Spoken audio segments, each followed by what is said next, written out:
So I showed you the sacred headdress of the fallen ones, the fez.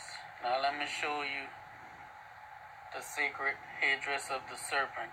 And you can see here Nimrod wearing the fez, and you can see the cobra on the front.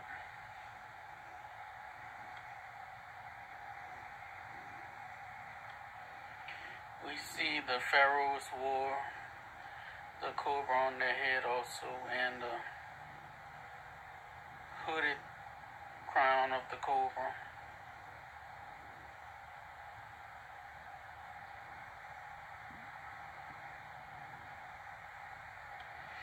Also, your heart symbol is a symbol of the serpent from the cobra.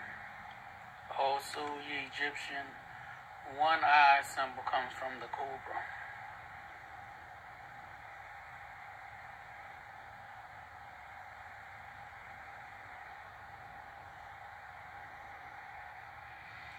This snake cult didn't stop in Egypt. This is the Vatican.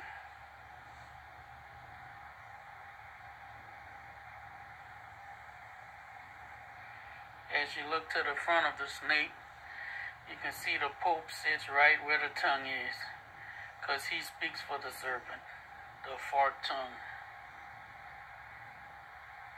And if you look to the back of the snake, the masses of people are about to be swallowed by the snake.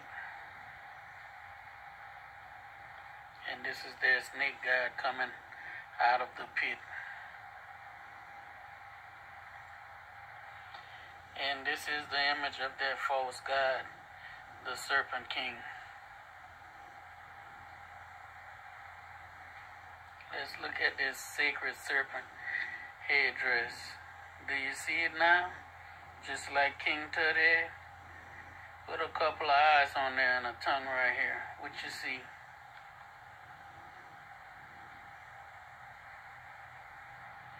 This is also a cobra serpent headdress.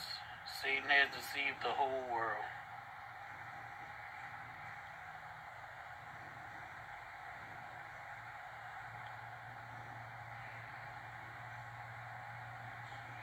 So here we see the heart symbol. I'm not sure how good y'all can catch that right here with the flames coming out.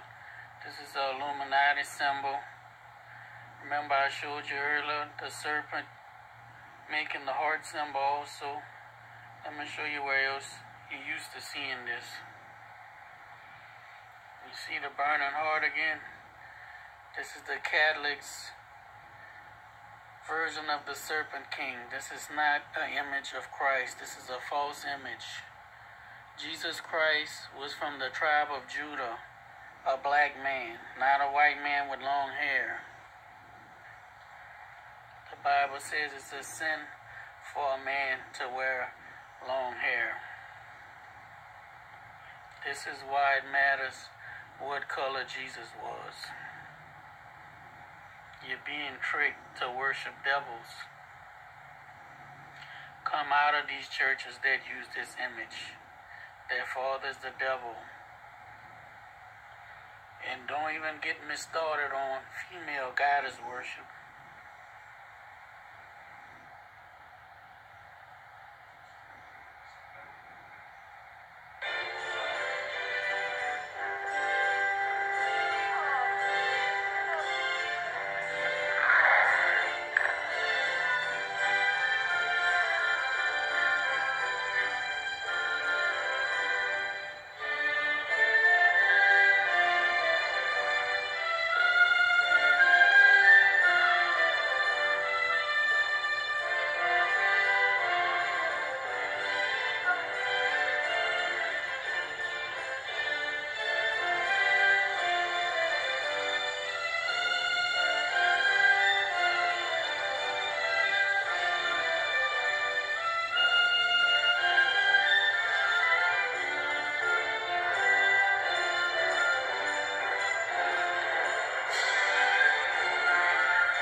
Where we are no longer a Christian nation,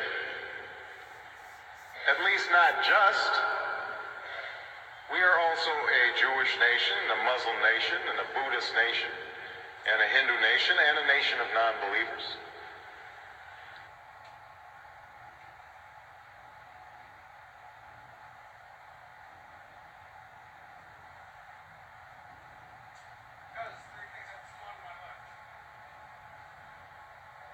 Dave Hunt, noted author and lecturer, is one of America's leading experts on the New Age. His books include the bestseller, Peace, Prosperity, and the Coming Holocaust. He explains that Hinduism is based upon the same ideas that the Bible says the serpent introduced to Eve in the Garden of Eden. The yogis teach the same lies that the serpent in Genesis 3 deceived Eve with, that death is merely the doorway to reincarnation, and that humans can become gods. This is either an unbelievable coincidence or an unmistakable identification of the mastermind behind Eastern mysticism.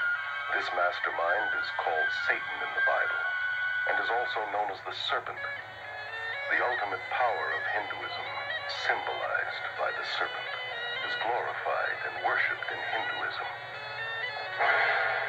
As a skilled artist, Michael is now using his craft to stand with the temple and their fight for religious freedom.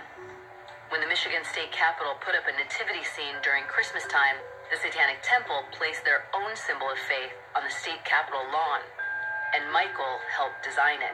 The snake itself is to be representative of Lucifer when he chose to lead man to knowledge in the Garden of Eden. We support the idea of Lucifer as a metaphorical figure and his influence on man.